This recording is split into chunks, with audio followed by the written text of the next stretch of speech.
तो कैसे हैं आप सभी? उम्मीद है आप सब अपने घरों में होंगे, स्वस्थ होंगे और मस्त होंगे। मैं शुभम पालीवाल, आपका अपना एसपी सर, फिर एक बार आपका स्वागत करता हूं बेटा डाउटनेट में। तो भैया डाउटनेट में भौतिक विज्ञान में हम एक और नया चैप्टर पढ़ रहे थे, कार्य, ऊर्जा और शक्ति। आज लेक्चर नंबर 4 इसका।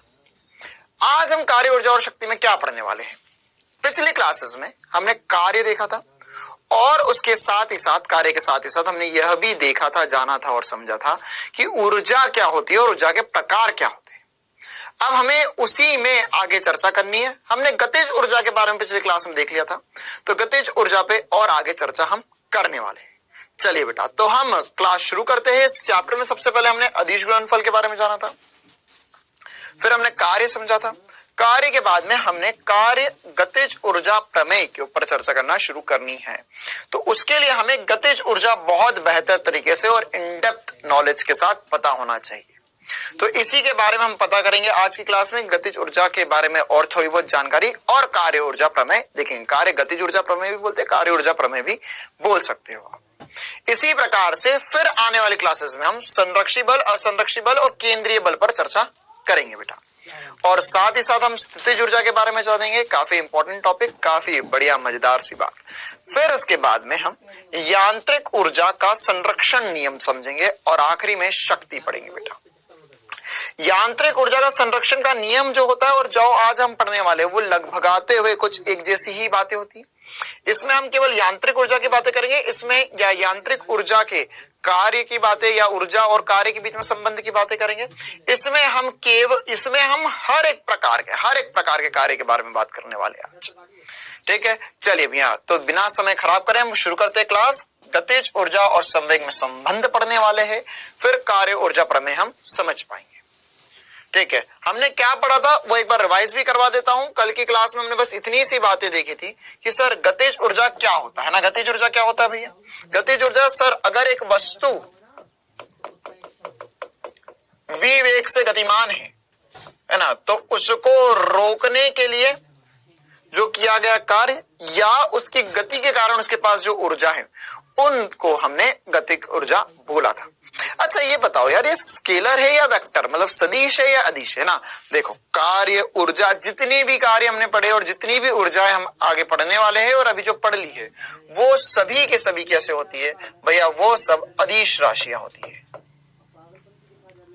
कैसी राशियां होती है? वो सब अदिश राशियां।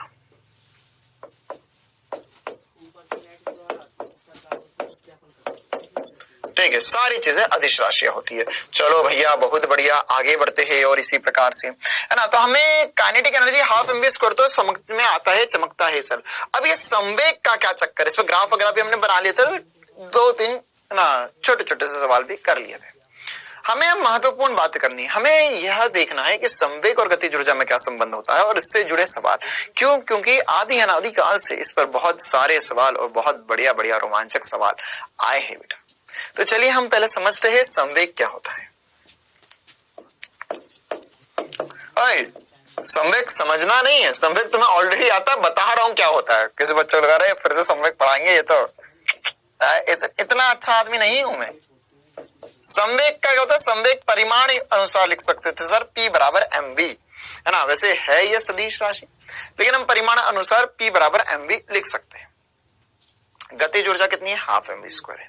तो अब यहां पर हम क्या लिख सकते हैं? देखो बेटा, यहां पर हम लिख सकते हैं कि सर P जो है वो उसकी वैल्यू उठाकर यहां रख दे। तो जैसे मैंने लिखा P स्क्वायर बराबर m स्क्वायर v स्क्वायर। क्यों? क्योंकि मुझे या तो v स्क्वायर का मान चाहिए, v स्क्वायर का मान चाहिए, तो इसलिए मैंने ऐसा लिख दिया। या आप चाहो तो v का मान भी उठा के रख सकते हो, कोई दिक्कत वाली बात नहीं है ना। अगर ऐसा तुम्हें अच्छा नहीं लगा और ये कैसे वर्ग कर दिया, तो एक काम कर, यहां से v का मान निकाल, v का मान आ जाएगा p बटा m, बस उठा के वहां पे रख दे। तो गतिज ऊर्जा थी सर हाफ mv स्क्वायर। अगर हमने इसमें मान रखा तो हो जाएगा हाफ m v का वर्ग होगा p स्क्वायर बटा m का वर्ग। एक m ने दूसरे m को मार दिया, तो यहां पर से गतिज ऊर्जा और संवेग के बीच में संबंध आ गया, जो काफी महत्वपूर्ण संबंध है और मुझे उम्मीद है काफी सारे बच्चों को पहले से ज्ञात भी था, है ना भैया, पता था ना। चल, तो यहां पर ये गतिज ऊर्जा के लिए हम क्या लिख सकते हैं सर? गतिज ऊर्जा बराबर होगा के मतलब काइनेटिक एनर्जी, गतिज ऊर्जा ना। गतिज ऊर्जा को हम अंग्रेजी में कहते हैं काइनेटिक एनर्जी।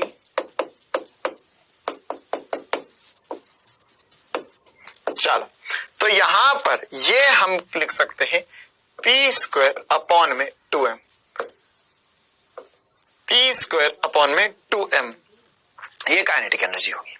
तो ये एक सबसे महत्वपूर्ण संबंध है ना। इसी प्रकार से और छोटी छोटी सी बातें, जैसे मैं इसको चाहूं तो ऐसा भी लिख सकता हूं। मैं लिख सकता हूं सर इसे 2m into kinetic energy, 2m into kinetic energy जो होगा वो p² के बराबर होगा।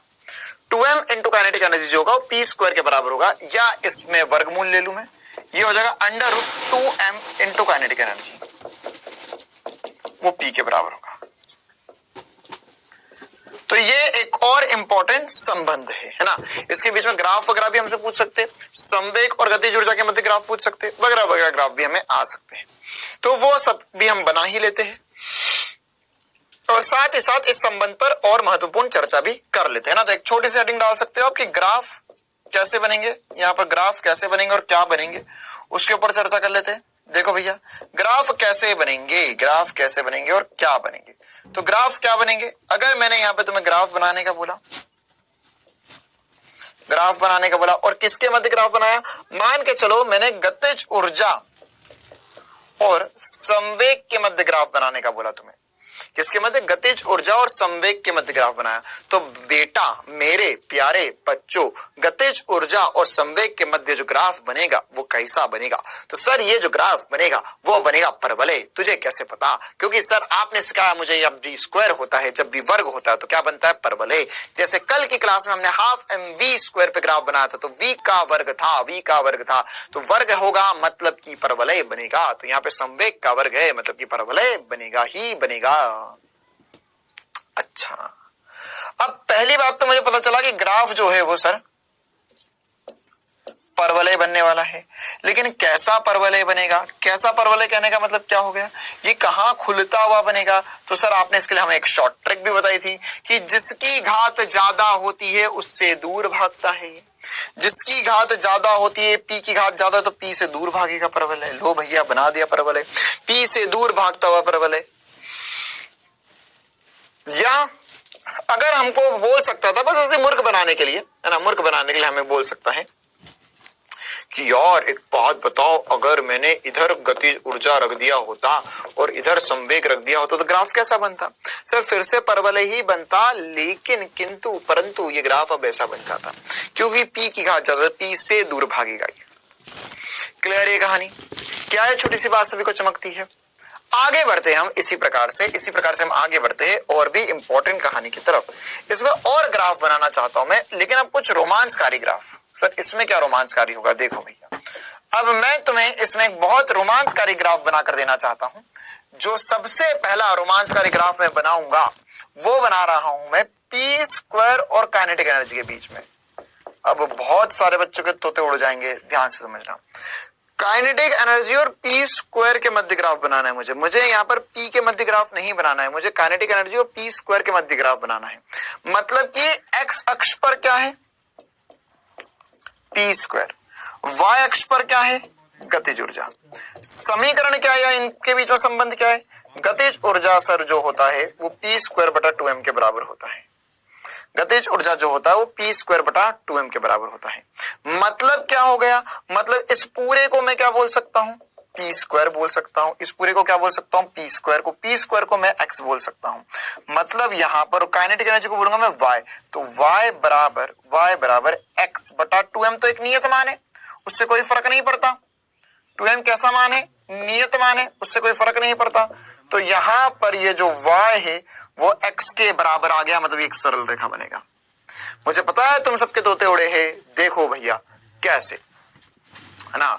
जनता को यहां ध्यान देना पड़ेगा तभी बातें चमकेगी। यह है p², पूरे p² को मैंने x बोल दिया है। मैं p को x अक्ष पे नहीं रख रहा हूं, p² को x अक्ष पे रख रहा हूं। तो ये मेरा x हो गया है और एक काइनेटिक एनर्जी जो है वो मेरा y अक्ष पे हो गया है।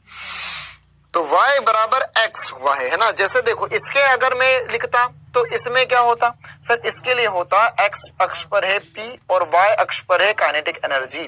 तो अगर मैं संबंध अनुसार लिखता तो मैं क्या लिखता सर, के ई स्क्वायर बराबर पी स्क्वायर बटा 2m है। तो जो के ई होगा वो होगा y बराबर, अब p जो है वो x है तो x स्क्वायर अपॉन में 2m है ना बेटा। तो यहां पर क्या हुआ, इसका मतलब ये हुआ कि y जो है वो समानुपाती है x स्क्वायर के, तो इसलिए मैंने परवलय बनाया। और यहां पर क्या बना, y बराबर x बटा 2m, मतलब कि एक सरल रेखा। ठीक है, एक सरल रेखा। क्लियर है कहानी। तो ये बहुत मजेदार सी इंपॉर्टेंट सी बात है जो आप सभी को पता होनी चाहिए। चलिए आगे बढ़ते हैं। ये कहानी में ही हमसे और भी बातें बोल सकता है, जैसे काइनेटिक एनर्जी और एम के मध्य ग्राफ, है ना। तो मुझे उम्मीद है अगर काइनेटिक एनर्जी और एम के मध्य ग्राफ बनाने का बोला तो आप बना पाओगे, है ना। हमको बोला है काइनेटिक एनर्जी और एम के मध्य ग्राफ, काइनेटिक एनर्जी और एम के मध्य ग्राफ संवेग नियत है।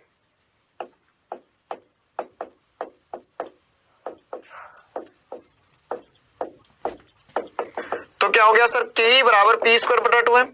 तो P संवेग है, संवेग नियत है, तो मैं क्या लिख सकता हूं, के जो होगा वो व्यक्त क्रमानुपाती होगा m के जो होगा व्यक्त क्रमानुपाती होगा m के। मतलब कि यहां पर जब भी व्यक्त क्रमानुपाती होता है तो इनवर्स का ग्राफ बनता है। तो बहुत ही ज्यादा रोमांचकारी बात के ई और m के बीच में, है ना। संवेग अगर नियत होगा तो ये वाली बात हमें पता होनी चाहिए। ठीक है, तो ऐसे ग्राफ हमसे पूछ सकते हैं, बस कॉमन सेंस से हमने जो पहले पढ़ रखे ग्राफ उन्हीं के बेसिस पे आंसर्स करना है हमें, है ना। देखना होगा कि कहां पर वो कौन से अक्ष पे क्या रख रहा है।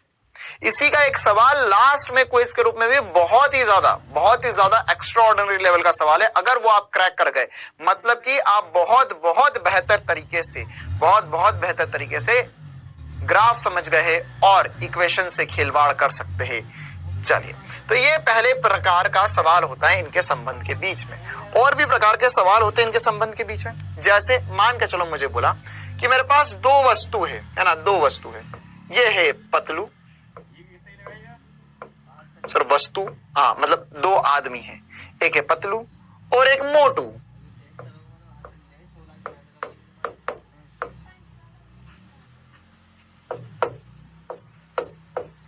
अब ये पतलू मोटू का द्रव्यमान ऑब्वियस सी बात है सर अलग अलग है ना। अब हमें बोलेगा कि यदि दोनों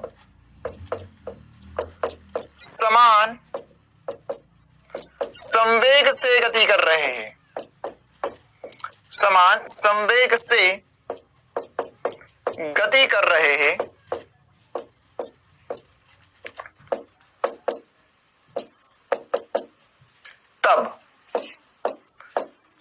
तब आप बताइए कि गतिज ऊर्जा किसकी ज्यादा होगी। गतिज ऊर्जा किसकी ज्यादा होगी।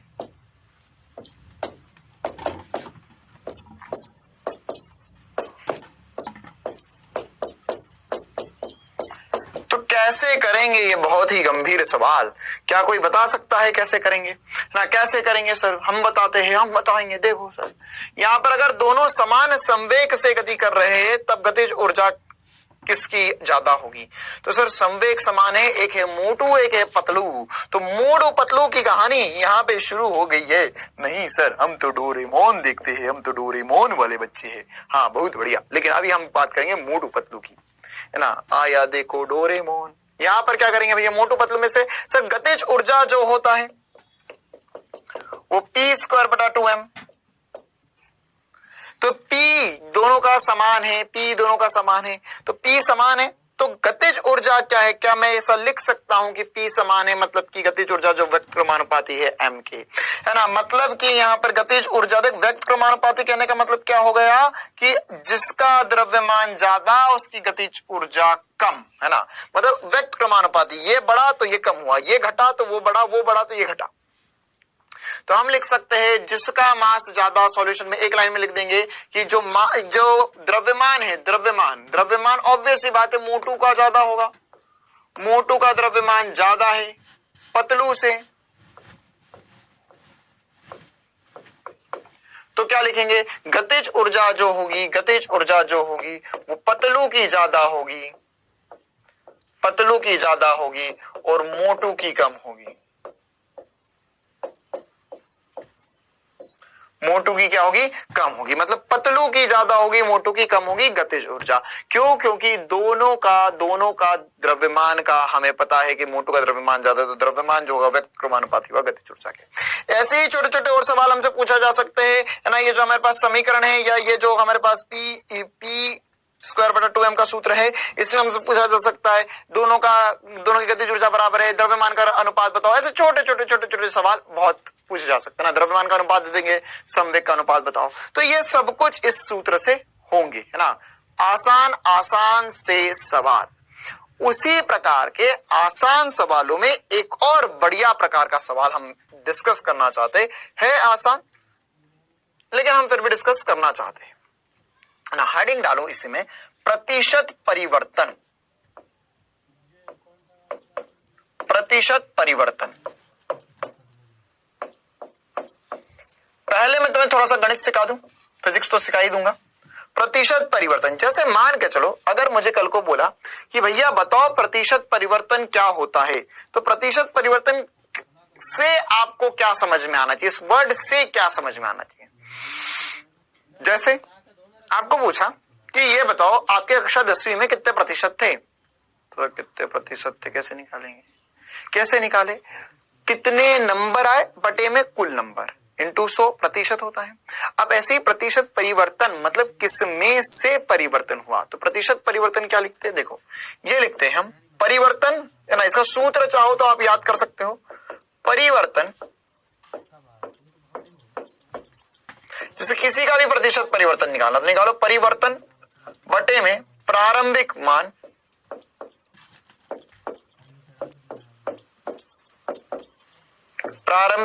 गुणा 100, प्रारंभिक मान गुणा 100, ठीक है। तो ये आपको पता होना चाहिए, बिल्कुल बेसिक सा फॉर्मूला है। जैसे एग्जांपल में भी हमने बोला गतिज ऊर्जा में के में प्रतिशत परिवर्तन, प्रतिशत परिवर्तन निकालना है। अभी हम इस पे ही सवाल करने वाले हैं, इसलिए ये चीजें समझ रहे हैं। तो प्रतिशत परिवर्तन कैसे लिखेंगे, गतिज ऊर्जा में प्रतिशत परिवर्तन। तो देखो सर कैसे लिखा जा सकता है, अगर हमें प्रतिशत परिवर्तन लिखना है, प्रतिशत परिवर्तन लिखना है तो क्या लिख सकते हैं, हम लिख सकते हैं सर कि यहां पर गतिज ऊर्जा में परिवर्तन बटा प्रारंभिक गतिज ऊर्जा इंटू 100, है ना। मैंने क्या लिखा देखो ध्यान से, के इनिशियल जो होगा, के इनिशियल उसे मैं बोल रहा हूं प्रारंभिक गतिज ऊर्जा, प्रारंभिक गतिज ऊर्जा। और इसी प्रकार से अगर मैंने के फाइनल बोला तो इसे मैं बोलना चाह रहा हूं अंतिम, या अंतिम या मतलब जब तक देखा वाली बात है ना, अंतिम गतिज ऊर्जा।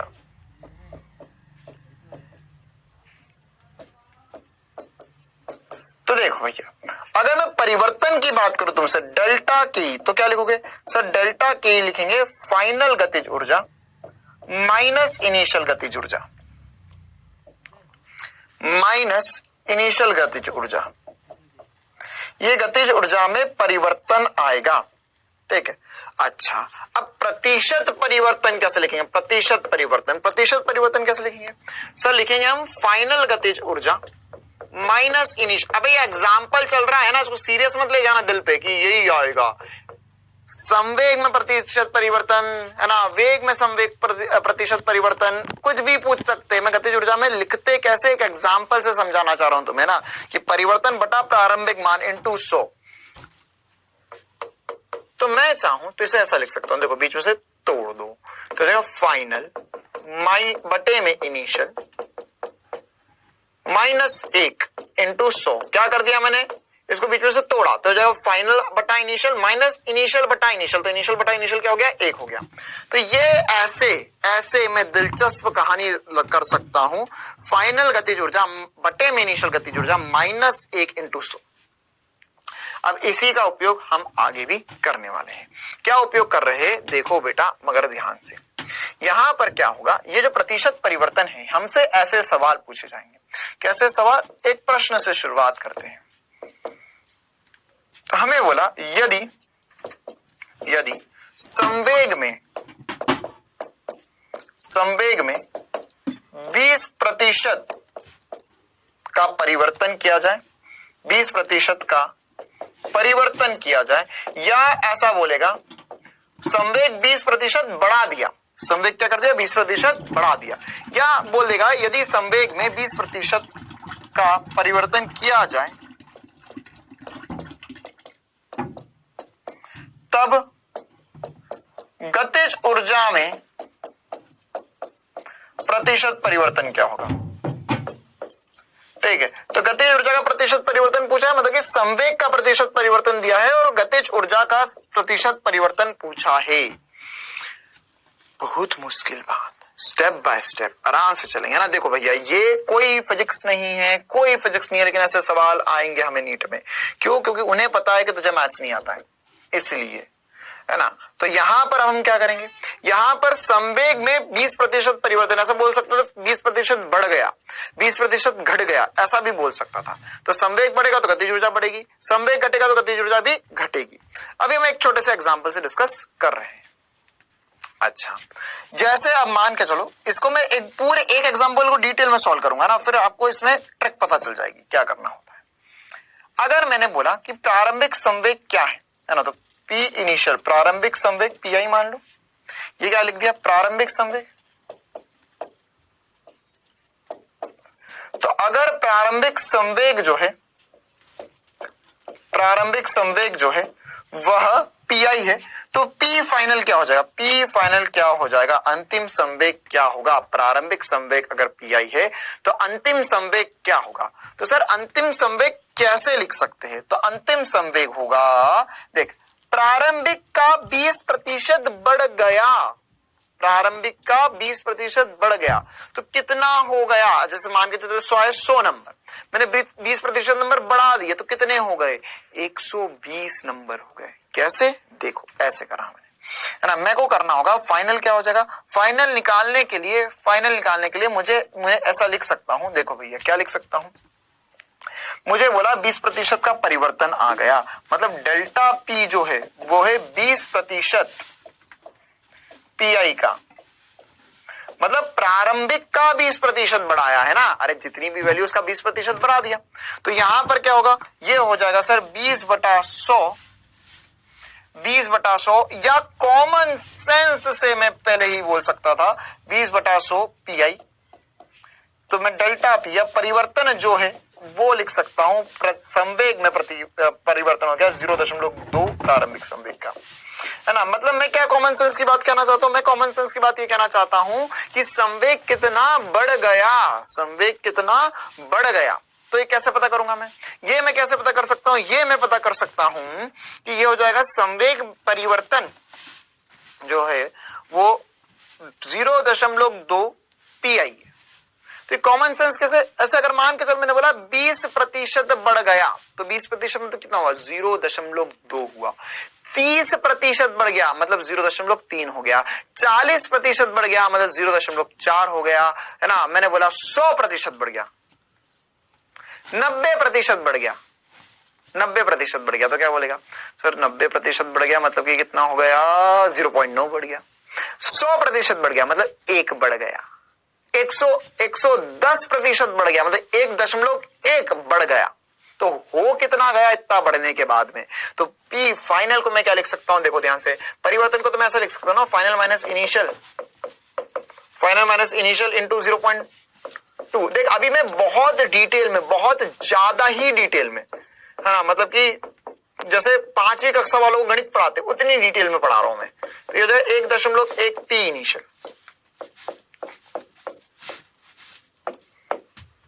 आई बात समझ में, ठीक है। अब ये मैं डायरेक्ट करना, अब मैं डायरेक्ट सोचता हूं, देख एक बार डायरेक्ट सोच के देखता हूं।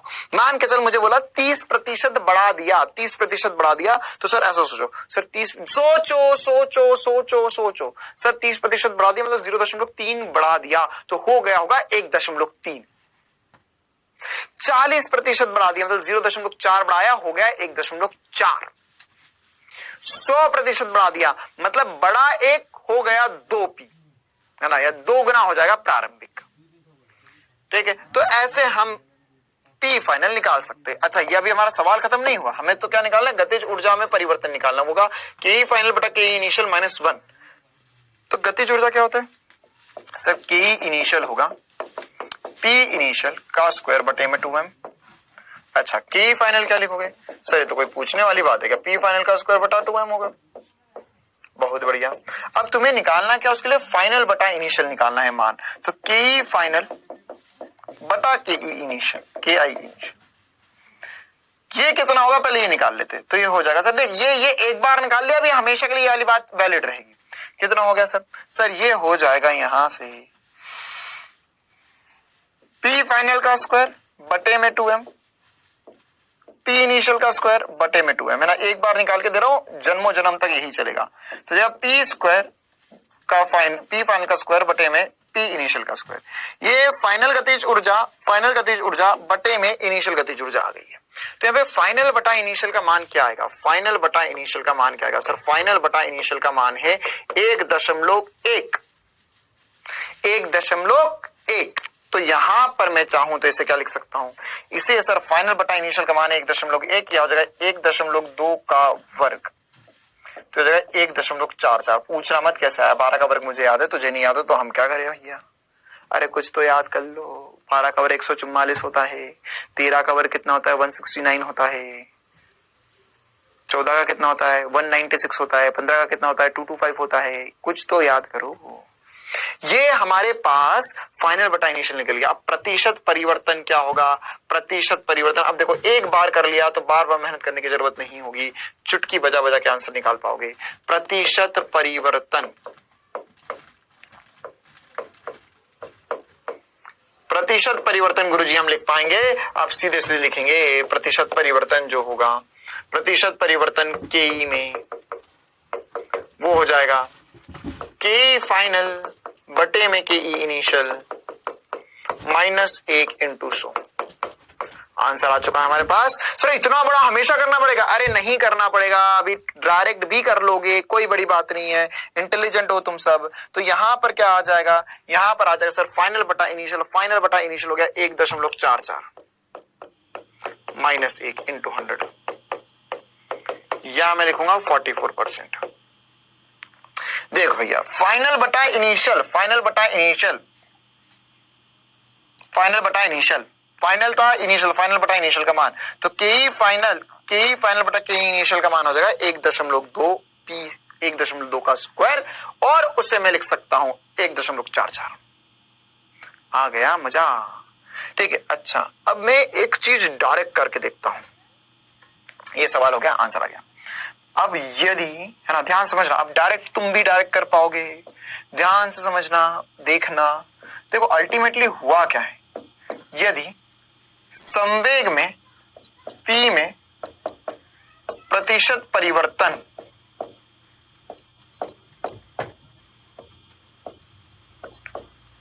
प्रतिशत परिवर्तन 30% होता तो गतिज ऊर्जा में कितना होता है ये बताओ।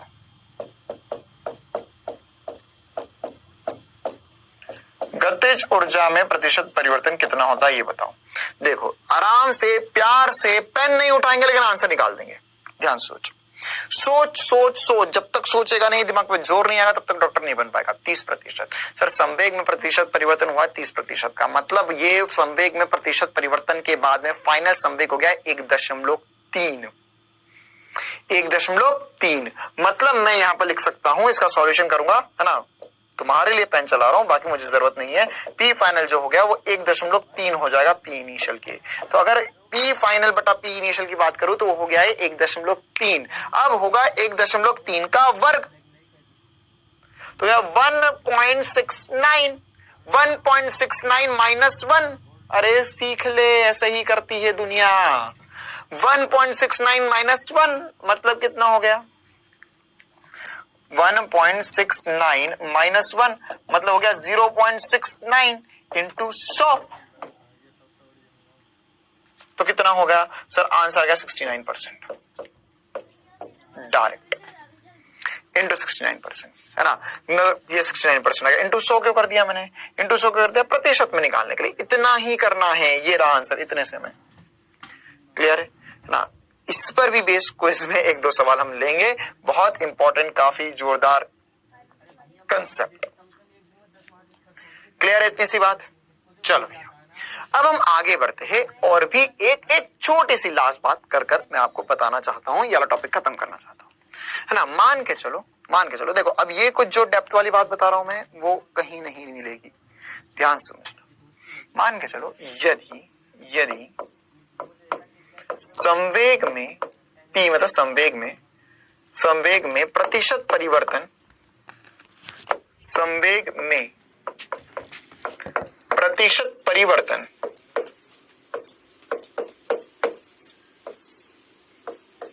2% है, तब गतिज ऊर्जा में प्रतिशत परिवर्तन कितना होगा? अरे सर ये तो बहुत भयंकर मेहनत का काम हो गया। 2% मतलब 1.01 का वर्ग करना पड़ेगा। 2% मतलब 0.02 का से परिवर्तन हुआ, तो हो कितना गया होगा? 1.01। देखो बेटा, अब मैं तुम्हें ये वाली बात है ना, यहां तक मैं क्यों लेकर आया हूं तुम्हें, ताकि मैं तुम्हें एक बहुत इंपॉर्टेंट बात समझा पाऊं। जब भी आपको ये नीट के लिए पूरे आदि अनादि काल तक जब तक पढ़ोगे उसके लिए बात है ना, ध्यान समझना क्या बोल रहा हूं। किसी भी एग्जाम के लिए जब भी आपको स्टार करके, एसपी स्टार करके लाइन को लिखेंगे, बहुत ही हाई रेटेड पॉइंट, जब भी प्रतिशत परिवर्तन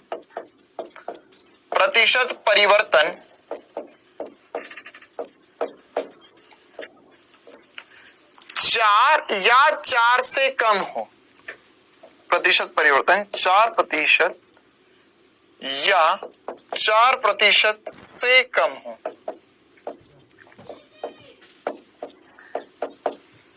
तब त्रुटि वाला सूत्र लगा सकते हो, त्रुटि का सूत्र लगा सकते हैं।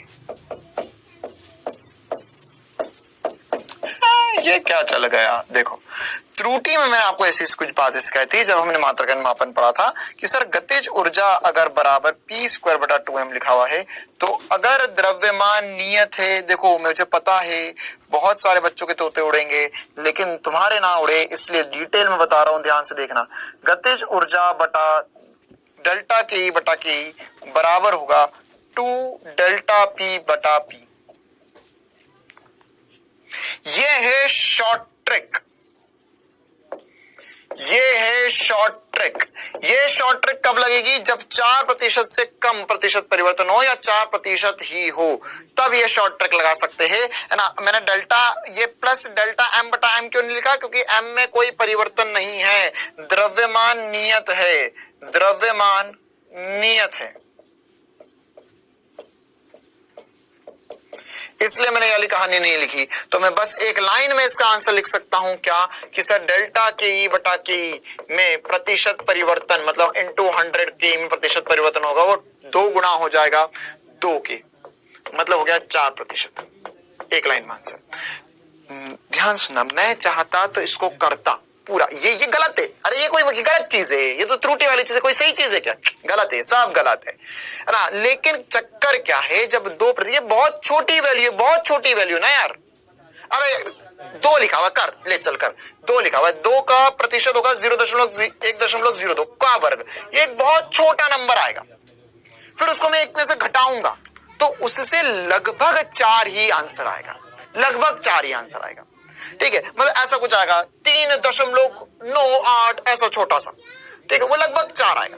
तो इसलिए मैं बोल रहा हूं कि ये वाला आंसर चिपका सकते हो, ये त्रुटि वाली चीज इस्तेमाल कर सकते हो। कब तक कर सकते हो? जब तक 4% या उससे कम की बात हो। लेकिन अब यहां पर मत कर लेना। कहां पर? ये सर हमको दिया था 20% करेगा तो वहां से 40% आंसर आ जाएगा, लेकिन तो सही आंसर क्या है? 44%। मतलब क्या है कि जब प्रतिशत परिवर्तन जैसे जैसे बड़ा होता जाएगा, तो इस फॉर्मूले से जो हम सॉल्व करेंगे और जो वास्तविक आंसर है उसमें अंतर बढ़ता जाएगा। तो ये कब अंतर छोटा होगा? 4% या 4% से कम के लिए। तो ये वाली बात हम चिपका सकते हैं। जैसे 1% बोला, 2% बोला, 3% बोला, लगाओ लगाओ लगाओ लगाओ लगाओ। 10% नहीं लगाना है, 6% नहीं लगाना है। आई बात समझ में, है ना? तो उससे देखो, और 100% जब भी तुम सॉल्व करोगे तो एक ऑप्शन 44% और एक ऑप्शन जानबूझकर 40% डालेगा। क्यों? क्योंकि उसे पता है कि कुछ मूर्ख बच्चे इसी फॉर्मूले में फंसे हैं अभी भी। तो यहां पे कर देगा 2 इंटू 20, हो गया 40, कर दिया गलत। ये गलत तरीका है, ये गलत तरीका है, ये शॉर्ट ट्रिक है। कब काम करेगी? जब 4% से कम परिवर्तन हो। प्रतिशत परिवर्तन 4 से कम हो, ध्यान रखना भैया, तभी ये शॉर्ट ट्रिक काम आएगी। चलो अब हम आगे बढ़ते हैं, बहुत गतिज ऊर्जा और संवेग में खेल के लिए। अब हम आगे बढ़ते हैं और एक बहुत इंपॉर्टेंट सी बात की तरफ जाते हैं, जिसको हम बोलते हैं कार्य ऊर्जा प्रमेय। उससे पहले एक और छोटा सा सवाल है ना, बस ऐसे ही मन रखने के लिए। गतिज ऊर्जा और संवेग पर आधारित एक और छोटा सा सवाल कहता है कि यदि वस्तु की गतिज ऊर्जा प्रारंभिक गतिज ऊर्जा की दुगनी कर दी जाए तो वस्तु का संवेग क्या हो जाएगा, है ना? जल्दी से इसका जवाब बताइए भैया। बहुत बहुत आसान सा सवाल है, बहुत आसान सा सवाल। कैसे करेंगे इसको सवाल को? सर बोला है यदि वस्तु की गतिज ऊर्जा प्रारंभिक गतिज ऊर्जा की दुगनी कर दी जाए तो संवेग क्या होगा? गतिज ऊर्जा क्या होता है? गतिज ऊर्जा होता है सर p²/2m। तो ये इनिशियल है। अच्छा नहीं सर, हमें संवेग निकालना है। संवेग तो संवेग लिख ले, कौन सी बड़ी बात है। प्रारंभिक संवेग का वर्ग जो होगा वो लिख सकते हैं वर्गमूल 2m, है ना? देख यहां पर p² था, वर्गमूल ले लिया के इनिशियल, ठीक है। अच्छा अब यहां पर इसी प्रकार से अब हमें सवाल में क्या दिया है पहले वो समझ लेते हैं। हमें बोला है सर कि यदि गतिज ऊर्जा प्रारंभिक गतिज ऊर्जा की दुगनी कर दी जाए तो गतिज ऊर्जा जो है फाइनल वो दुगनी कर दिए प्रारंभिक की, बस ये बोला है सवाल में। तो फाइनल संवेग क्या हो जाएगा सर? फाइनल संवेग हो जाएगा √2m के ही फाइनल। मुझे पता है कुछ इंटेलिजेंट बच्चों ने ऑलरेडी आंसर निकाल दिया है, बस मैं एक बार सॉल्व कर रहा हूं। के ही फाइनल की जगह लिख सकते हैं दुगना के इनिशियल का, दुगना के इनिशियल का। तो इस पूरे में से बेटा, इस पूरे में से 2m और के इनिशियल जो है वो p इनिशियल बन जाएगा। क्या बन जाएगा? p इनिशियल वर्गमूल के साथ, है ना? वर्गमूल के साथ। अरे देख अच्छा नहीं लगा, ऐसा सुन फिर p फाइनल जो होगा वो होगा √2। अब ये और अच्छा नहीं लगेगा, √2m के। हाँ सर अब अच्छा लगा। क्या किया? अरे ये सब गुणा में है ना, तो मैंने इसको √2 को बाहर निकाल दिया। अब ये क्या है मेरा? ये है मेरा प्रारंभिक संवेग। तो फाइनल संवेग जो आ जाएगा वो आ जाएगा √2 गुणा प्रारंभिक संवेग।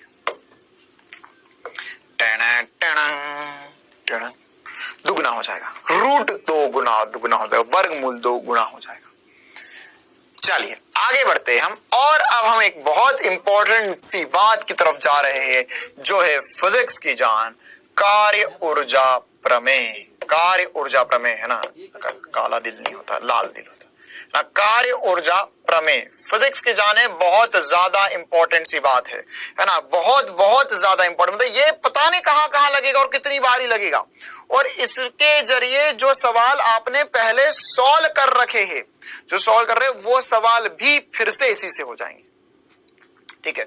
बहुत बहुत दिलचस्प सी बात और बहुत बहुत ज्यादा इंपॉर्टेंट सी बात है कार्य ऊर्जा प्रमेय। देखो आओ समझते हैं, करते हैं। कार्य ऊर्जा प्रमेय होता क्या है?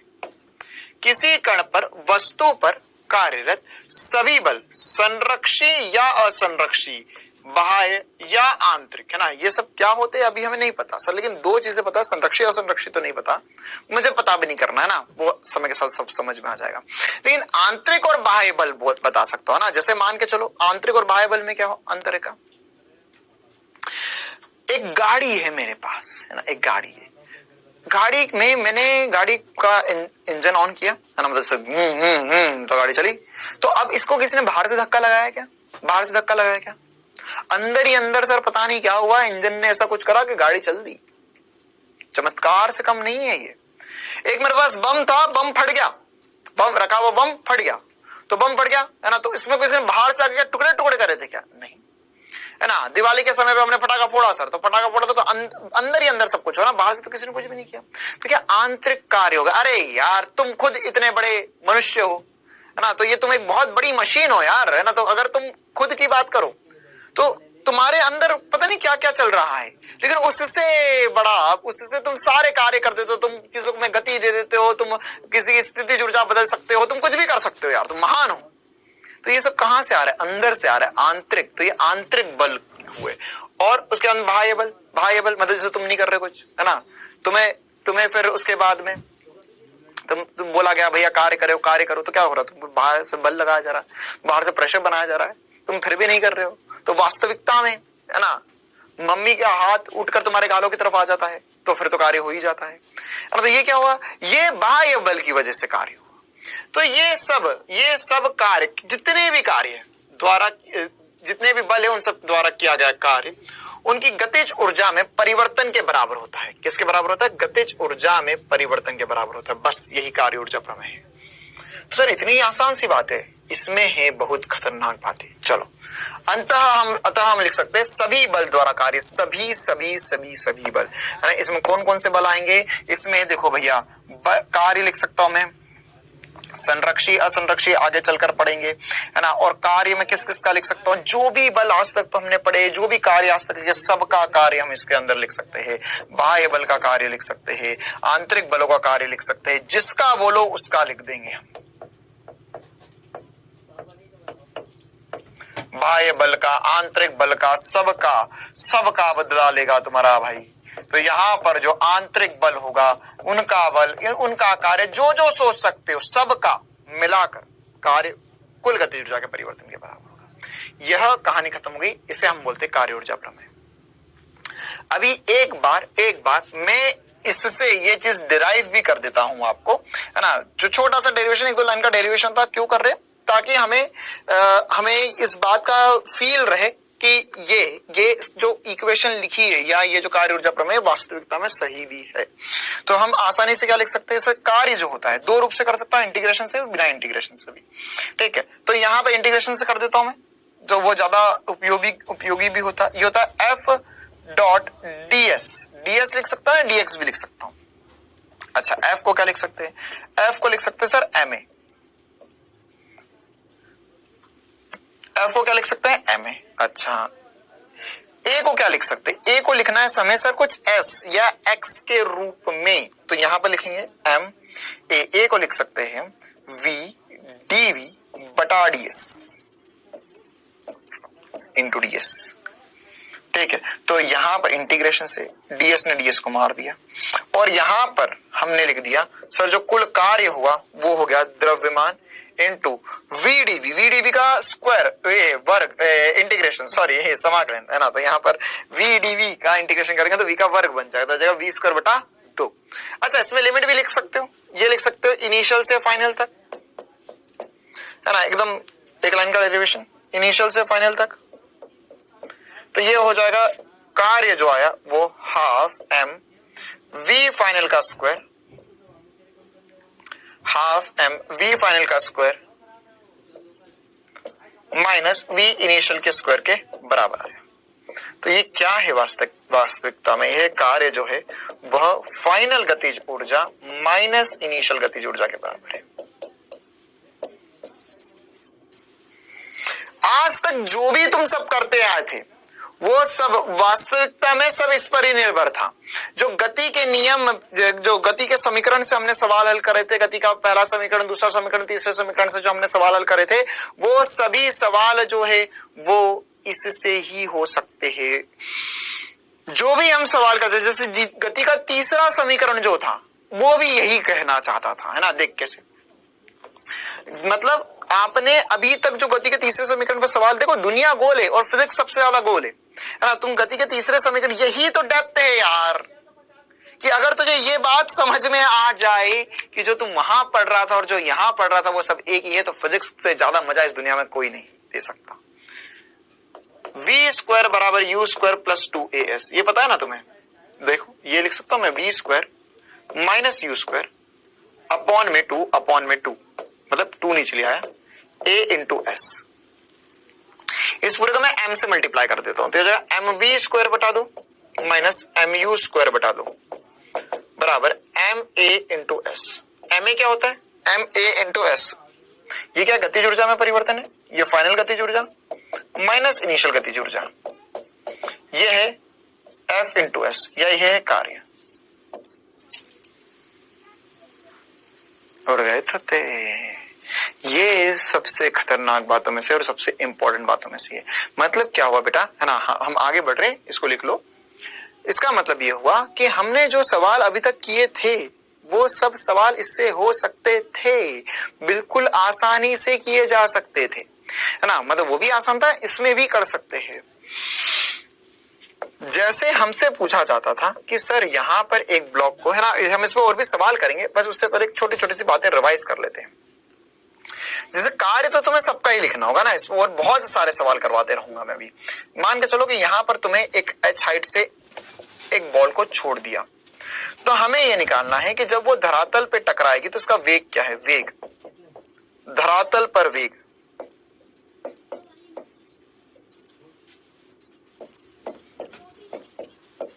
तो अगर धरातल पर वेग है, धरातल पर वेग पूछा गया है, तो कैसे करेंगे? सर √2gh होता है। बहुत बढ़िया, बस यही सुनना चाहता था। अब देखो होते को उससे वह चीज इससे प्रूव कर देता हूं। हमने अभी अभी सीखा सर कार्य जो होता है वो गतिज ऊर्जा में परिवर्तन के बराबर होता है। ये बताओ जब ये नीचे आ रही है तो कौन कौन इस पे कार्य कर रहा है, कौन कौन इस पर बल लगाने के योग्य है?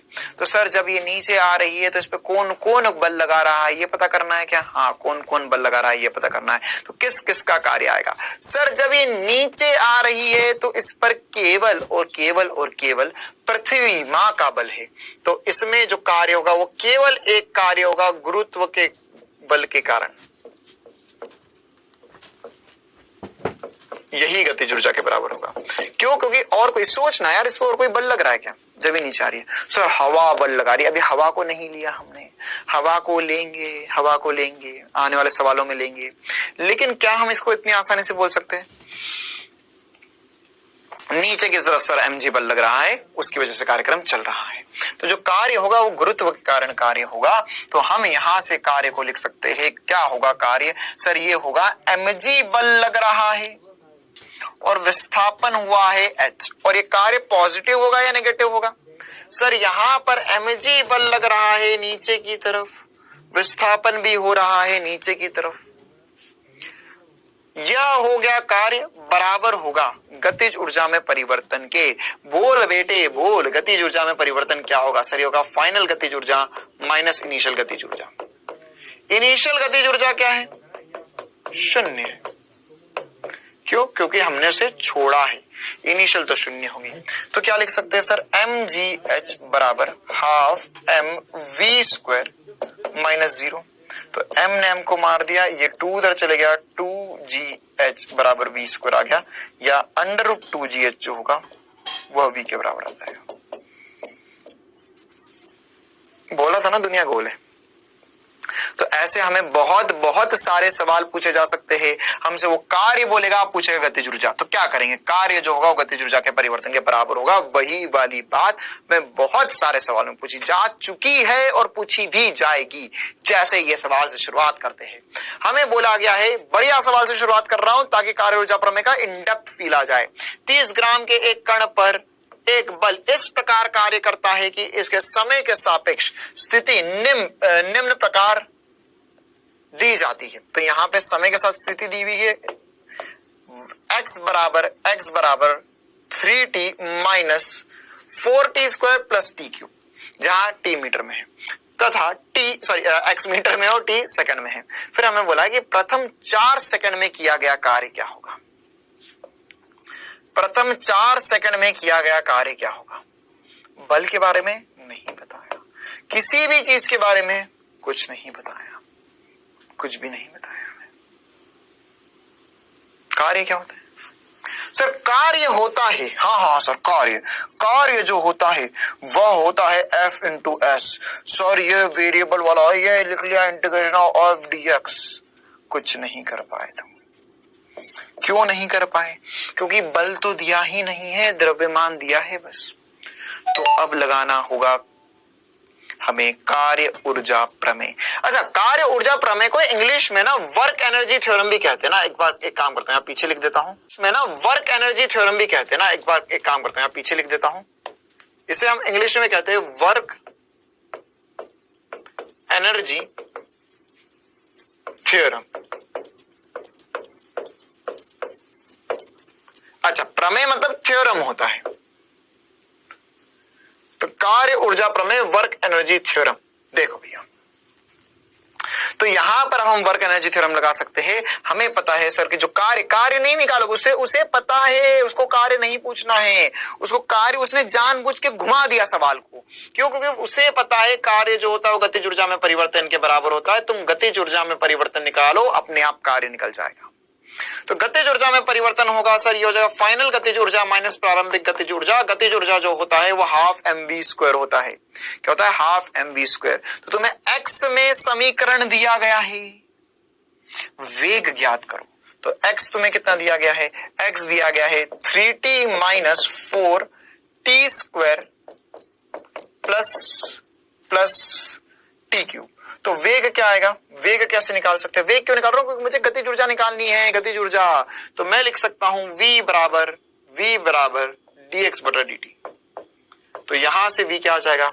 यहां से v आ जाएगा सर इसका अवकलन। तो 3 इंटू टी का अवकलन हो गया एक, माइनस 4 इंटू t² का अवकलन होगा 2t प्लस t³ का अवकलन होगा 3t²। जिनको आया बहुत बढ़िया बात, खुश हो जाओ, वाह भाई वाह, घर में मिठाइयां बांटो। जिनको नहीं आया वो सीख लो भैया, अगर ये नहीं आएगा तो डॉक्टर तो बनना बहुत मुश्किल है, बहुत दूर की कोड़ी है। ये वेग निकल गया, अब कोई चक्कर नहीं है, अब आसान है मेरी जिंदगी। क्यों? क्योंकि गतिज ऊर्जा में परिवर्तन क्या लिख सकता हूं मैं सर? गतिज ऊर्जा में परिवर्तन लिख सकते हैं हाफ m v फाइनल का स्क्वायर माइनस v इनिशियल का स्क्वायर। अरे बात बराबर ही है, बात बराबर ही। हाफ m v फाइनल का square minus half m v square का इनिशियल लिखो, इनिशियल का स्क्वायर लिखो, या हाफ m को कॉमन ले लो। तो अब कुल मिला के हमें क्या करना है? वेग निकालना है। वेग निकालना है t बराबर, पहले कहां से कहां तक बोला है प्रथम 4 सेकंड में। तो t बराबर 0 पर ये हो जाएगा 3 माइनस 8 इंटू 0 प्लस 3 इंटू 0 बराबर 3 मीटर पर सेकंड। इसी प्रकार से वह पूछेगा वेग t बराबर 4 सेकंड पर। तो कितना हो जाएगा? 3 है ना। अच्छा, ये रहा 3 माइनस 8 इंटू 4 प्लस 3 इंटू 4 का वर्ग। ओहो सर, क्या होगा सर? ये हो जाएगा 3 माइनस 32 ही आएगा ना रविया? हाँ, तो यहां पे आ गया 32 प्लस 16 इंटू 3। क्या हो जाएगा? 16 इंटू 3 मतलब क्या? 48। इसको हल करो जल्दी से, कितना जवाब आएगा? तो सर 48 में से अगर आपने 32 को माइनस करा तो मतलब वास्तविकता में फिर से 16 आ गया। और फिर यहां पर आप चाहे तो यहां पर 16, ये प्लस 16 होगा, प्लस 3 करोगे तो 19 आ जाएगा। एक बार सॉल्व करो, क्या जो मैं कर रहा हूं वो सही है? एक बार बताओ भैया। 19 मीटर पर सेकंड है ना। तो 3 का वर्ग और 19 का वर्ग को माइनस कर दो और हाफ m से मल्टीप्लाई कर दो, आंसर आ जाएगा। ठीक है, चलिए बेटा इतना नोट कीजिए, हम आगे करते हैं। यहां पर हमारे पास वेग आ गया है, t बराबर 0 पर आ गया है, t बराबर 4 सेकंड पे आ चुका है वेग। अब हमें क्या निकालना है? हमें कार्य निकालना है। तो कार्य निकालने के लिए मतलब पहले गतिज ऊर्जा में परिवर्तन निकालना होगा। तो एक काम करो, अगले पेज पे चले जाऊं मैं। तो यहां पर लिख देता हूं मैं, ये हो जाएगा, इसे हटा देते हैं यहां से। ये हो जाएगा सर गतिज ऊर्जा में जो परिवर्तन होगा वो हो जाएगा half m into v final कितना आया? 4 सेकंड पे आया सर 19 मीटर पर सेकंड। तो यहां पर ये हो जाएगा 19 का स्क्वायर माइनस 19 का स्क्वायर माइनस 3 का स्क्वायर। अच्छा, m का मान भी दिया हुआ है, 30 ग्राम दिया हुआ है। m का मान भी क्या दिया हुआ है, 30 ग्राम दिया हुआ है। ठीक है बेटा, तो इन सबको आप मल्टीप्लाई कर लो, आंसर आपके हाथ में। तो एक बार मल्टीप्लाई कर लेते है ना, हाफ m, द्रव्यमान कितना है, 30 ग्राम है ना, तो ध्यान से देखना क्या कर रहा हूं, 30 लिखा मैंने। अच्छा 19 का स्क्वायर कितना होता है, ओहो सर ये तो बहुत बड़ी समस्या आ गई हमारी दुनिया में। 19 का स्क्वायर तो हमें याद ही नहीं है, क्या हमें 19 का स्क्वायर करके देखना चाहिए क्या? अच्छा सर नहीं पता, हमें करके देख लेते हैं। 19 9 9 81, 9 1 9 प्लस 8 हो गया 171 इंटू 19। सर यहाँ से ये हो जाएगा 381 है ना। अगर ऐसा तो सॉरी 361, अगर तुम्हें ऐसा करके देखना पड़ रहा है बेटा तो जीवन बहुत ज्यादा अंधकार में जा रहा है। इसे रोक ले, इसे रोक ले, अभी भी समय है जीवन में, अभी भी कुछ नहीं बिगड़ा है, समय अभी भी हाथ में है, पकड़ कर रख इसे, है ना। 19 का स्क्वायर भैया कम से कम मैं बोल रहा हूं 20-30 तक स्क्वायर याद कर लो, 30 तक 30 तक स्क्वायर याद कर लो। ये सब छोटा छोटा गणित है जो हर बार तुम्हें आएगा और काम हर बार आने ही वाला ही। क्लियर है बेटा, तो ये सब छोटे छोटे सी बातें जो आपको पता होना ही चाहिए। चलो 361 माइनस 9 कर लो यहाँ पे। अब यहाँ बस चलो बहुत टाइम पास हो गया, तो यहाँ पे 1/2 इंटू 30 इंटू, अच्छा यहाँ पे 10 की पावर -3 से मल्टीप्लाई कर रहा हूं मैं, क्यों? क्योंकि ये है ग्राम में, तो 10 की पावर -3 से मल्टीप्लाई कर दिया अलग से। इसको माइनस करो तो कितना हो जाएगा सर, ये हो जाएगा 372, सॉरी 7 नहीं आएगा, 352 हो जाएगा, 352। तो यहां से कितना बन गया सर, ये बन गया, ये हो गया यहाँ पर 1, ये बन गया यहाँ पर 7 और हो गया 5, 17। तो ये हो जाएगा, इसको 3 से मल्टीप्लाई कर लो, 175 इंटू 3, तो 175 इंटू 3 मेरा आंसर आ जाएगा। ठीक है, और ये किस में आएगा, ये किस में आएगा, इंटू 10 की पावर -3 भी चल रहा है। देख लो एक बार कैलकुलेशन चेक कर लो, है ना। यहाँ पर 10 की पावर, अच्छा सर 5 नहीं आएगा, एक सेकंड, 175 नहीं आएगा, एक्सट्रीमली सॉरी, यहाँ से 176 आएगा। हाँ अब सर सही है, ठीक है। अच्छा इसको 3 से मल्टीप्लाई कर दो तो हो जाएगा 18 का करेगा 124, तो यहाँ पर हो जाएगा 5,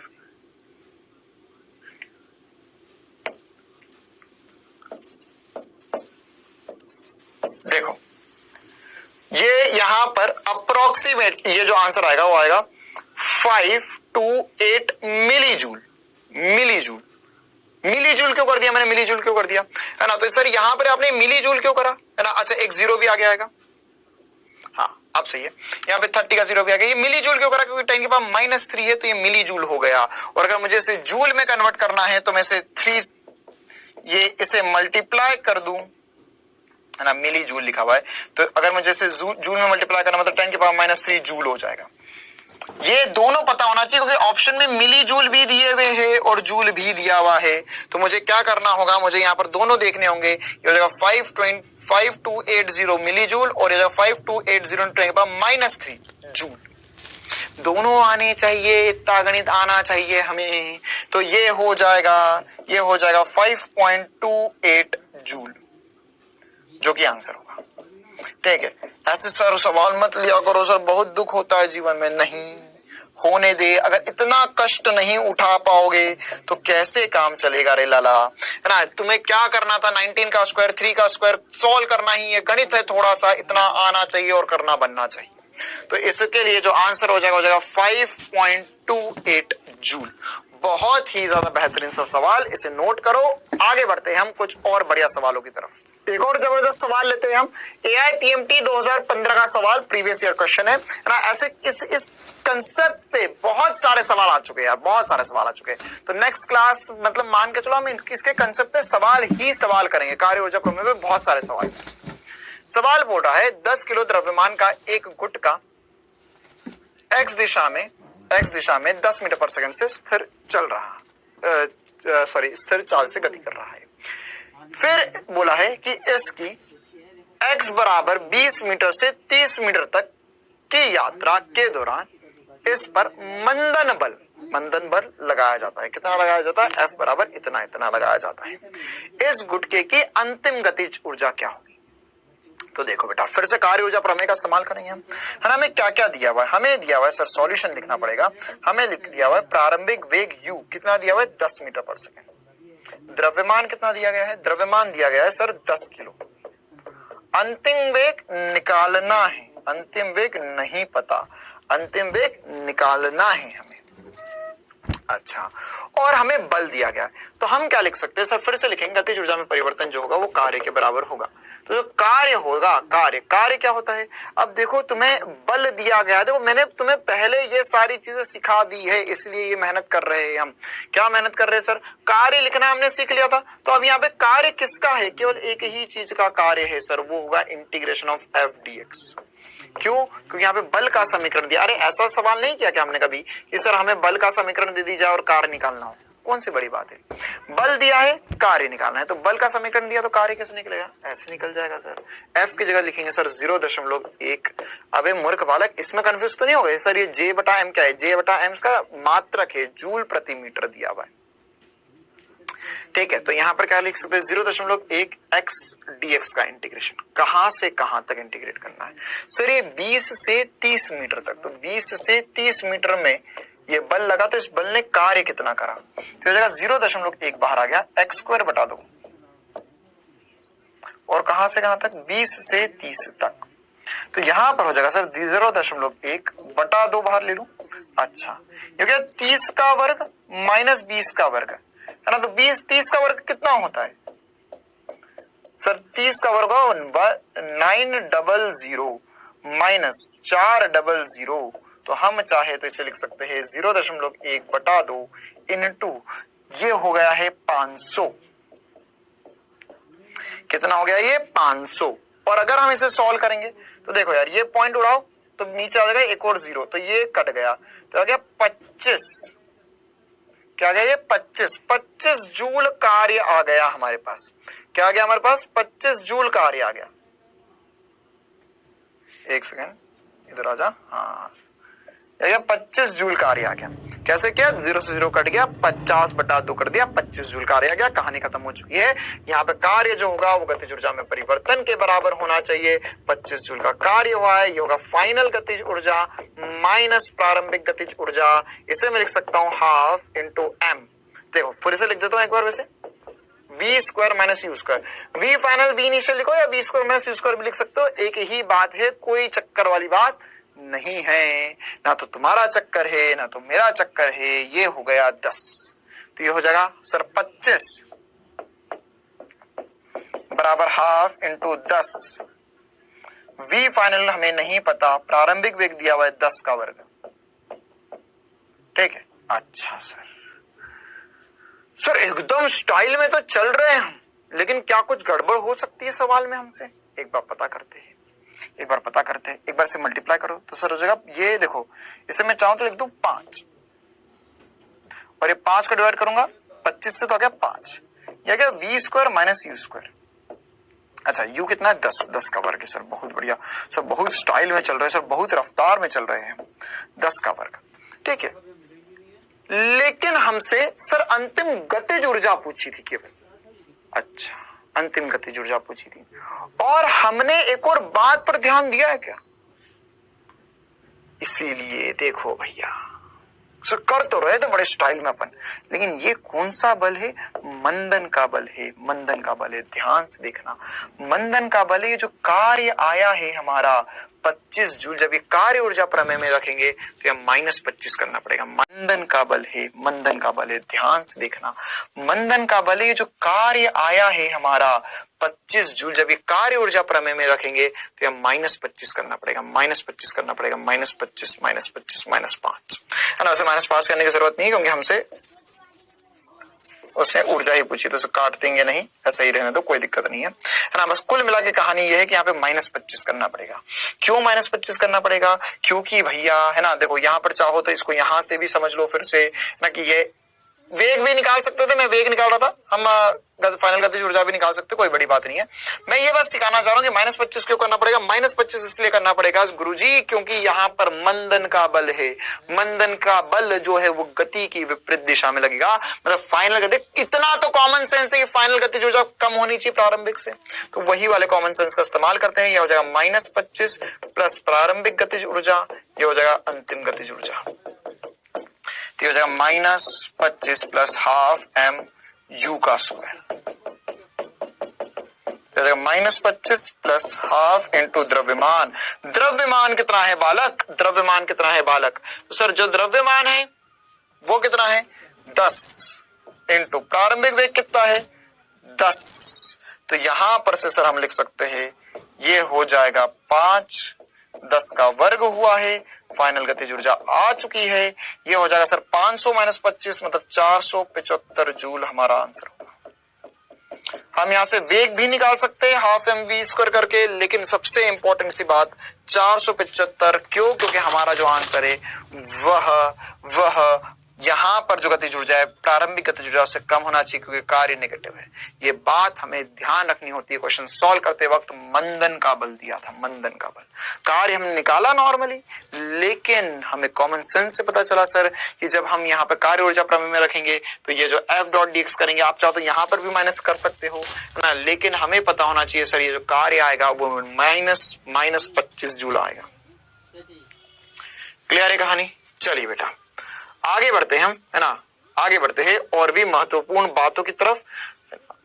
कुछ सवाल के रूप में लेंगे, आपको कुछ सवाल देंगे करने को क्विज के रूप में, उसमें कुछ बातें करेंगे और फिर उसके बाद में हम मिलेंगे अगली क्लास में जिसमें हम इसी कंसेप्ट पे और भी क्वेश्चंस करेंगे। अभी हमारे क्वेश्चंस खत्म नहीं हुए, बहुत सारे क्वेश्चंस हमारे बचे हुए।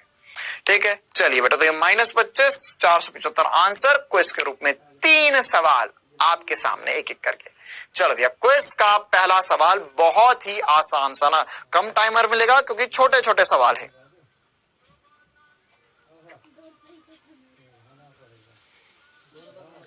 सीधा आंसर बताना है आपको, कुल कार्य क्या होगा।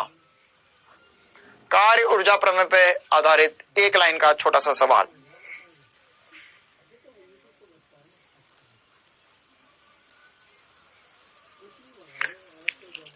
छोटा ही टाइमर मिलेगा। चलो time up, time up, time up. अगला सवाल देखो, यदि गतिज ऊर्जा 100% बढ़ा दी जाए तो संवेग में प्रतिशत परिवर्तन कितना होगा।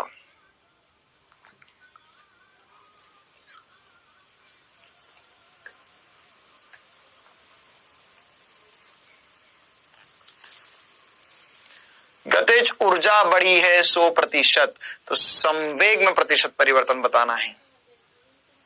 इंटरेस्टिंग सा सवाल है, इंटरेस्टिंग सा सवाल है। हमने जो किया वो नहीं है, ध्यान से देखो, पढ़ो, जानो और समझो।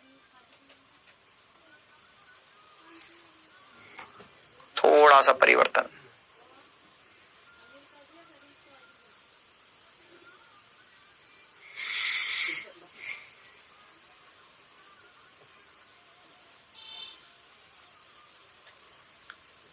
चलो भैया अगला सवाल देख रहे हैं, आखिरी सवाल, बहुत रोमांचक सा सवाल। रूट के सॉरी मतलब के मतलब गतिज ऊर्जा ना, तो रूट ई बोला हुआ है उसने, लेकिन हम रूट के ही मानेंगे। और संवेग के बीच में 1/, संवेग के बीच में ग्राफ।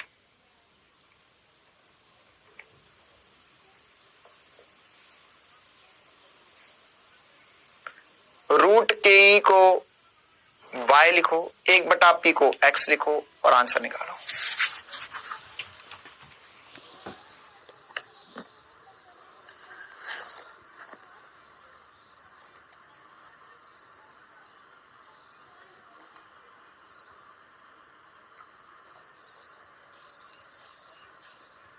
चलो भैया, चलो बहुत बढ़िया, बहुत बढ़िया, बहुत खूबसूरत से तरीके से हमने क्वेश्चंस कर लिए हैं, है ना। इन तीनों का जवाब जानते हैं एक एक करके। पहला सवाल एकदम आसान सा, उम्मीद है सभी का जवाब आ गया होगा।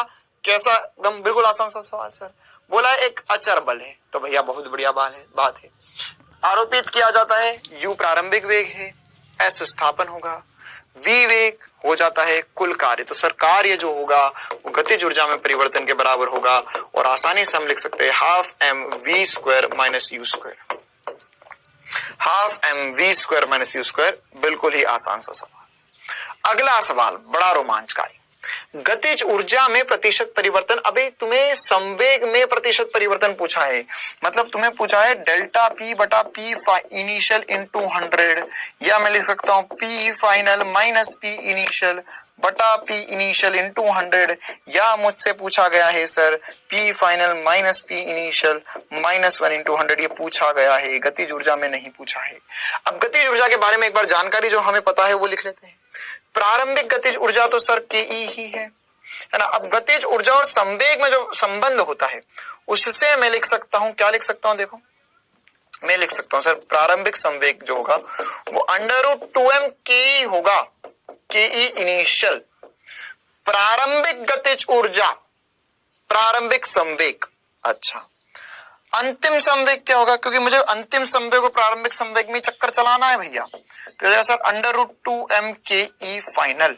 अच्छा अब ये फाइनल हो कितना गया होगा, बोला है 100% बढ़ गया। बेटा अभी मैंने तुझे समझाया कि अगर 20% बढ़ा मतलब 0.2 बढ़ा, 30% बढ़ा मतलब 0.3 बढ़ा, तो अगर 100% बढ़ चुका है मतलब कि फाइनल गतिज ऊर्जा जो है वह हो गई है 2 गुना इनिशियल गतिज ऊर्जा की।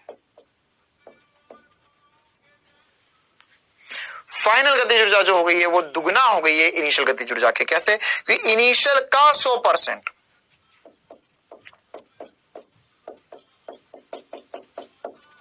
क्या लिखूंगा मैं इसे, इसे लिखेंगे 100/100। अरे 20% तो 20/100 लिखा था, तो 100/100 करना पड़ेगा इनिशियल का। मतलब क्या हो गई है, ये इनिशियल हो गई है, ये परिवर्तन हुआ है। हो कितनी गई होगी, जितनी थी उसमें इतनी जोड़ दो तो दुगनी हो गई है यहाँ पर। बस अब कहानी खत्म हो चुकी है, यहाँ पे वैल्यूज रख दो। तो पी फाइनल बटा पी इनिशियल अगर मैं लिखना चाहूं बेटा तो क्या लिख सकता हूं सर, मैं लिख सकता हूं इसे √, फिर से तोते ना उड़े इसलिए एक स्टेप बढ़ा देता हूं मैं, यहाँ पर √2m फाइनल गतिज ऊर्जा बटे में √2m प्रारंभिक या इनिशियल गतिज ऊर्जा। तो 2m कट जाएगा, यहां से आ जाएगा √ में ही, रूट में चलेगा भैया सब कुछ, √ के फाइनल बटा के इनिशियल। तो फाइनल और इनिशियल में क्या संबंध बना, फाइनल और इनिशियल में क्या संबंध बना सर, फाइनल और इनिशियल में ये संबंध बना। तो फाइनल बटा इनिशियल जो है वो मैं क्या लिख सकता हूं, फाइनल बटा इनिशियल को मैं क्या लिख सकता हूं सर, मैं से 2 लिख सकता हूं। फाइनल बटा इनिशियल को सर मैं 2 लिख सकता हूं, तो ये जगह वर्गमूल 2।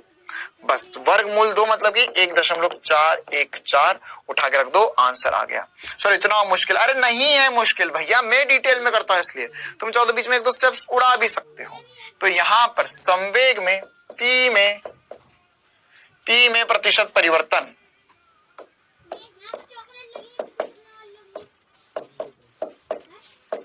ये कोई फिजिक्स नहीं है इसमें,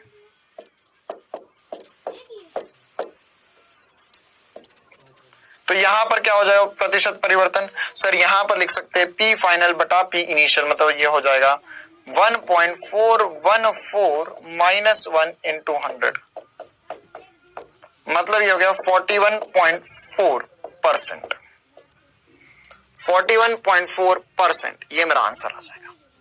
क्लियर है बेटा, चलिए आखिरी सवाल का जवाब जान लेते हैं फटाफट। सर हमें पता है पी जो होता है, पी जो होता है, ध्यान से देखना, अब पी जो होता है वो √2m इंटू √ke होता है ना। अब हमें जो सवाल, देख इसको थोड़ा सा मैनिपुलेट करना पड़ता है ना, इसे तोड़ना मोड़ना पड़ता है। तो यहां पर हमें जो दिया है वो ये जो है ये हमारा y अक्ष पर है और x अक्ष पर p नहीं है, 1/p है, 1/p। तो सर क्या करूं मैं सर, मेरा तो दिमाग ही खराब हो गया। एक काम कर इसमें एक काम कर सकते हो तुम कि यहां पर ये जो p है इसे नीचे ले जाओ, तो ये 1/2m y तो ही और ये p हो जाएगा, इसे 1/p लिख सकता हूं मैं। अरे नीचे आ गया 1/p और ये मेरा x हो जाएगा। या मैं कुल मिला के लिख सकता हूँ, ये 2m तो नियत वियत माने से कोई मतलब वाली बात नहीं है, x into y। या मैं लिख सकता हूँ, देखो साफ समझ में आता है कि जब p जो है वो समानुपाती है y के, तो 1/p जो है व्यक्त क्रमानुपाती होगा। ये सबसे डिफिकल्ट सवालों में से, स्टार रेटेड सवालों में से एक ग्राफ के अगर ये बन गया मतलब जिंदगी हो गई झिंगा लाला, सबसे बेहतरीन सवालों में से एक। तो यहां पर क्या बचेगा, यहां पर बन जाएगा सर y बराबर हो जाएगा, यहां पर x को नीचे लिया तो जाएगा 1/x बराबर 2m into y। या मैं लिख सकता हूं ये व्यक्त क्रमानुपाती है। मैं ऐसा नहीं करना चाहता तो ऐसा भी कर सकता था, क्योंकि मैं तो कुछ भी कर सकता हूं। मैं चाहता तो देखो s को ऐसा भी लिख सकता था सर, यहां पर मैं ऐसा लिख सकता हूं कि सर अगर 1/p x है, 1/p क्या है, x है, और x अक्ष पे 1/p है ना, तो यहां पर p क्या हो जाएगा, p हो जाएगा सर 1/x। बात बराबर ही है, बात बराबर ही है। तो यहाँ पे सीधे सीधे 1/x कर सकते थे हम, 1/x कर सकते थे हम। तो यहां पर जब हम y और x के मध्य ग्राफ बनाएंगे, y और x के मध्य ग्राफ बनाएंगे, या 1/p है ना, अच्छा 1/p और x के मध्य ग्राफ बनाएंगे, तो वो ग्राफ क्या बनेगा, अति परवलय बनेगा, अति परवलय या इनवर्स का ग्राफ बनेगा। ठीक है, चलिए बेटा, तो आज की क्लास के लिए इतना ही रखते हैं, है ना। आज हमने कुछ ज्यादा फॉर्मुलेशन वाली बात नहीं करी, सिंपल सिंपल न्यूमेरिकल करे, है ना। हमने देखा p²/2m जो होता है वो गतिज ऊर्जा के बराबर होता है, और इसके ग्राफ देखे हमने, और उसके अंदर कार्य ऊर्जा प्रमेय, जो गतिज ऊर्जा में परिवर्तन होता है वो कार्य के बराबर होता है। ठीक है, इसी पर और भी बातें करेंगे, अगली क्लास में मिलेंगे जिसमें इस पे और भी क्वेश्चंस करेंगे, है ना। मुझे पता है क्विज के कुछ क्वेश्चंस टफ थे, जानबूझ के थोड़े टफ सवाल भी अब करने लगे हैं हम, क्योंकि अब हमें समय हो चुका है, हमें और आगे बढ़ना होगा और थोड़े टफ सवालों की तरफ बढ़ना होगा। ठीक है, तो जो सवाल मैंने बताया उन्हें एक बार और फिर से रिवाइज करो, होमवर्क हर बार की तरह ऐप में मिल जाएगा। अगली क्लास में हम संरक्षी बल, असंरक्षी बल और केंद्रीय बल पर चर्चा करेंगे, साथ ही साथ कार्य ऊर्जा प्रमेय पर महत्वपूर्ण उदाहरण भी करेंगे।